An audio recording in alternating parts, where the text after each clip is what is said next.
नमस्कार आदाब, मैं हूं राव अकरम और आप देख रहे हैं मेरा हिंदी यूट्यूब चैनल। साथियों, आज वीडियो इस प्रकार की वीडियो है कि आपको जानकारी होगी, बहुत ही अच्छी महत्वपूर्ण जानकारी।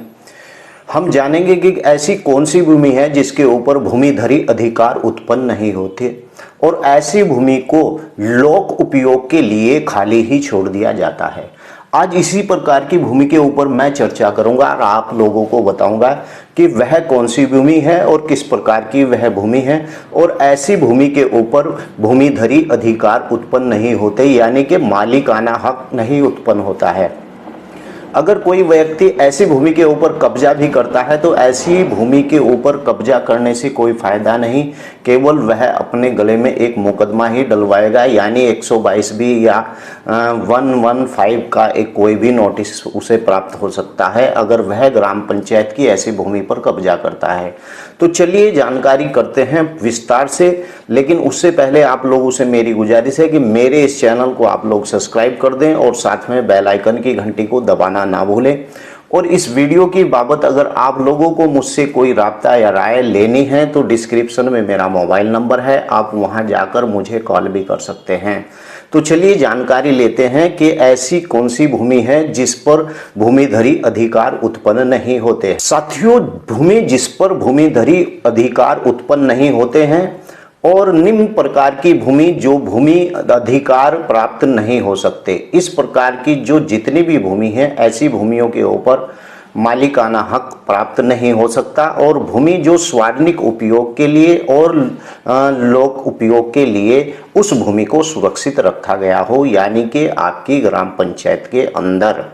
तो चलिए मैं आपको बताता हूं कि ऐसी कौन सी भूमि है। नंबर 1, सार्वजनिक मेलों वाली भूमि और थोल, पशुचर, शमशान घाट, कब्रिस्तान आदि से प्रयुक्त भूमि। और ऐसी ही भूमि होती है नदी, तालाब, पोखर, झरनों और सार्वजनिक गुलो आदि की भूमि, जिसमें इस प्रकार की भूमि भी आती है जैसे अन्य भूमि जिसमें राज्य सरकार अधिसूचना द्वारा नियमित निर्देश कर दे, इस प्रकार की भूमि भी आती है। यानी कि अक्सर कर बहुत से सवाल यही आते हैं कि अकरम भाई, इस प्रकार की हमने एक भूमि है, उस पर हमने एक आबादी के अंदर आ रही थी, उसके ऊपर हमने मकान बना लिया है, तो उसे मैं कहना चाहता हूं कि ऐसी भूमि के ऊपर आप मकान ना बनाएं। और आपको इसीलिए यह मैं वीडियो बना रहा हूं कि आपको पता चल जाए कि इस प्रकार की भूमि के ऊपर कब्जा करके मकान बनाना नुकसानदायक ही हो सकता है। साथियों, ऐसी भूमि जिसे राज्य सरकार अधिसूचना द्वारा नियमित और निर्देशित कर दे, इस प्रकार की भूमि पर के ऊपर भी कब्जा नहीं होता और इस प्रकार की भूमि के ऊपर भी भूमिधरी अधिकार उत्पन्न नहीं होते। सैन्य शिविर और इस प्रकार की सुरक्षित भूमि, मान लीजिए कि कोई सैन्य शिविर है और इस प्रकार की जो सुरक्षित भूमि है उसके ऊपर भी नहीं मालिकाना हक यानी कि भूमिधरी अधिकार उत्पन्न हो सकते। रेलवे लाइन, नहर की पटरी की भूमि और भूमि जो स्थानिक और प्राधिकरण और शासन द्वारा उसे विशेष कार्य के लिए सुरक्षित रखी गई हो, इस प्रकार की भूमि। और वह भूमि जो उत्तर प्रदेश चकबंदी अधिनियम के अनुसार चक्रोड़ आदि में छोड़ी गई हो।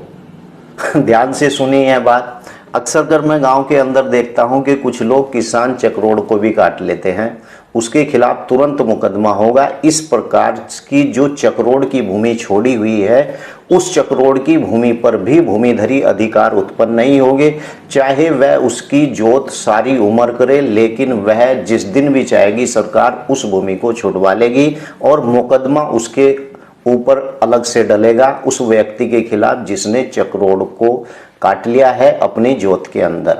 भूमि जो सार्वजनिक कार्यों और हेतु सुरक्षित की गई हो, इस प्रकार की भूमि जहां धारा 65 ख, ग, व और 67 के अंतर्गत अधिकारी युक्त व्यक्ति यदि प्रयोजन जिन प्रयोजनों हेतु उनके द्वारा भूमि आधारित की गई हो और भिन्न रिक्त भूमि का उपयोग करते हैं जो उनके अधिकार उक्त भूमि को समाप्त समझे जाएंगे और इस प्रकार की भूमि के हित समाप्त होने की दशा में बेदखली योग्य समझे जाएंगे और भूमि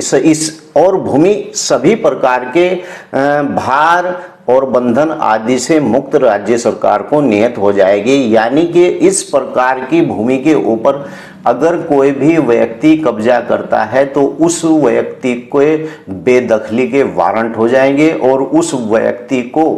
उस वारंट के बाद उसे उस भूमि पर अतिक्रमण करने का हर्जाना भी दिया जाएगा और हो सकता है कि उसे जेल भी हो जाए। इस प्रकार की भूमि पर कब्जा करने से बचे, इस प्रकार की भूमि पर मकान बनाने से बचे। अगर आपका मकान ऐसी भूमियों के अंदर है तो केवल आप उस मकान को इतने दिन तक यूज कर सकते हैं ताकि आप दूसरी अच्छी जगह पर कोई सुरक्षित मकान ना बना ले। और जब आपका सुरक्षित मकान बन जाए तो ऐसी भूमि को छोड़ देने में ही फायदा है, क्योंकि ऐसी भूमि के ऊपर ना तो भूमिधरी अधिकार उत्पन्न होते और ना ही उस व्यक्ति का कब्जा साबित हो सकता किसी भी न्यायालय के अंदर। आशा करता हूं कि आज आपको मेन टॉपिक पता चला होगा कि इस प्रकार की भूमि के ऊपर मेरे भाई मेरे दोस्त कब्जा नहीं करना चाहिए, क्योंकि इस प्रकार की भूमि सरकारी भूमि मानी जाती है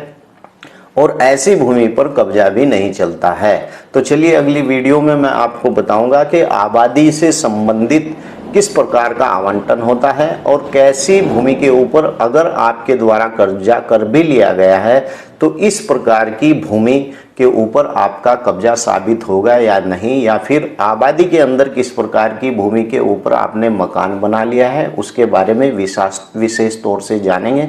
तो चलिए आज के लिए इतना ही। जय हिंद, जय भारत, खुदा हाफिज।